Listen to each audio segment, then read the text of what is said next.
ආයුබෝවන් කුක්කිට්තරෝ YouTube නාලිකාවට ඔයාලා සාදරයෙන් පිළිගන්නවා. ඉතින් අද මම අරන් ආවේ විනාඩි 2කින් කොහොමද පාන් වලින් ලේසියෙන්ම රසමරස කටගැස්මක් හදාගන්නේ කියලා. ඉතින් මේ සඳහා අවශ්‍ය කරනවා සිහින්ව කපාගත්තු පාන් පිටි 2ක්, ඒ වගේම රතු ලුණු, කරපිංච සහ ආම මිරිස් සිහින්ව කපාගෙන, ඒ වගේම සුදු ලුණු ටිකකුත් සිහින්ව කපා ගන්න ඕන. ඒ වගේම මම මෙතෙන්දි බිත්තර 3ක් අරගෙන තිනවා. ලුණු, ගම් මිරිස්, කෑලි මිරිස් සහ මිරිස් කුඩු අවශ්‍ය වෙනවා.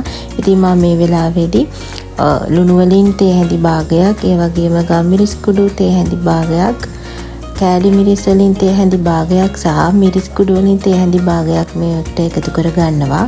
මෙන්න මේ විදිහට.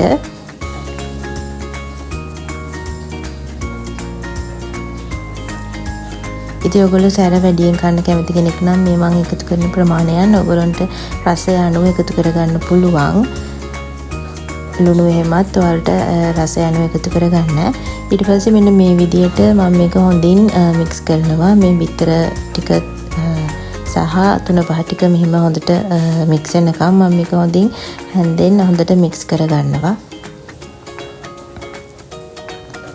මෙන්න මේ විදිහට ඔයගොල්ලන්ට පේනවා ඇති මම මේ බිත්තර එක හොඳට මික්ස් කරගන්නවා. ඊට පස්සේ අපි තාච්චයක් ලිපේ තියාගෙන ඒකට තෙල් ටිකක් දාලා අර අපි කපාගත්තු ලුණු, සුදු ලුණු, කරපිංච සහ අමු මිරිස් ටික තෙල් එකට දාගන්නවා. ඊට පස්සේ මේක හොඳට තෙල් එකේ හොඳට ටෙම්පරාදු කරගන්නවා. මේවයි පාට ටිකක් රන්වන් පහයට හැරෙනකන් අපි මේක හොඳට තෙල් එකේ ටෙම්පරාදු කරගන්නවා. මෙන්න මේ විදියට. ඉතින් ඔයගොල්ලන්ට පේනවා ඇති මම මේක හොඳට විනාඩි කිහිපයක් මේ තෙල් එකේ ටෙම්පරාදු කරගන්නවා. මෙන්න මේ විදියට දිගටම මම මේක හොඳට හැඳි ගාමින් ටෙම්පරාදු කරගන්නවා.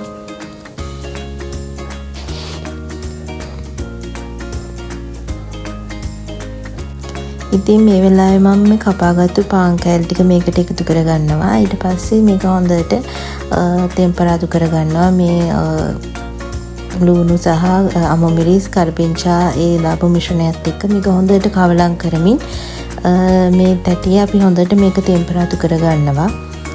පාන් ටිකක් කර පැහැයට හැරෙනකන් අපි මේක හොඳට තාච්චියේ ටෙම්පරාදු කරගන්නවා.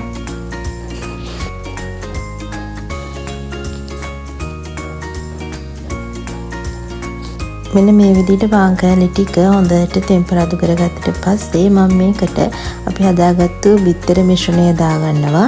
මෙන්න මේ විදිහට හැමතැනටම වැටෙන ආකාරයට මේක දාගෙන මම මේක හොඳට හැන්දෙන් කවලම් කරමින් ටෙම්පරාදු කරගන්නවා. මේ බිත්තර මිශ්‍රණය පාන් වල හැම පාන් කෑල්ලකටම වැටෙන විදිහට මේක එහා පැත්ත මෙහා පැත්ත හරවමින් මම හොඳට ටෙම්පරාදු කරගන්නවා මේක.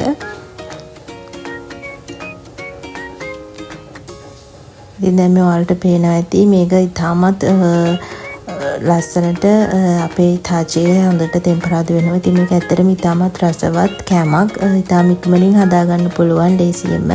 තේ බොන වෙලාවට ඔයාලට මේක කන්න පුළුවන්.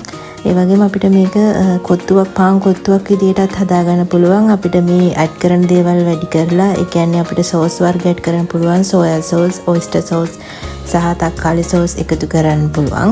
ඒ වගේම චිකන් කරි එකක් හදාගෙන අපිට මේ මිශ්‍රණයටම දාලා අපිට මේක කොත්තුවක් විදියට උනත් කන්න පුළුවන්. ඉතින් මම මේ රෙසිපීස් ඉස්සරහට අරගෙන එන්නම්. මම මේ වෙලාවේ හදාගත්තේ තේ එකක් බොන්න කටගැස්මක්. ඉතින් ඒක ඉතාමත් රසවත්. මේ විදියට විනාඩි 2කින් ඔයාලට මේක හදාගන්න පුළුවන්. ඉතින් අපි මේ විදියට මේක හොඳට තව ටිකක් රත් වෙන්න තියලා මම මේක ලිපෙන් ඕෆ් කරගන්නවා. ඉතින් මේ දින අපි පාන් වලින් හදාගත්තු කටගැස්ම මේක ඉතාමත්ම රසවත්. ඒ වගේම මේ වෙලාවේදී ඔයාලට ලුණු හැම පොඩක් බලලා මදි නම් ලුණු චුට්ටක් එහා ගන්න පුළුවන්. මම මේක කන්න සොසේජස් කරල් දෙකකුත් බැදගත්තා. ඒ වගේම මම මේකට සෝස් ටිකකුත් ඇඩ් කරගත්තා, තක්කාලි සෝස්. ඉතින් මේක ඉතාමත් රසවත්. මේ වගේ වීඩියෝස් දිගටම බලන්න නම් කුක්විත්තරෝ YouTube නාලිකාව සබ්ස්ක්‍රයිබ් කරලා තියාගන්න.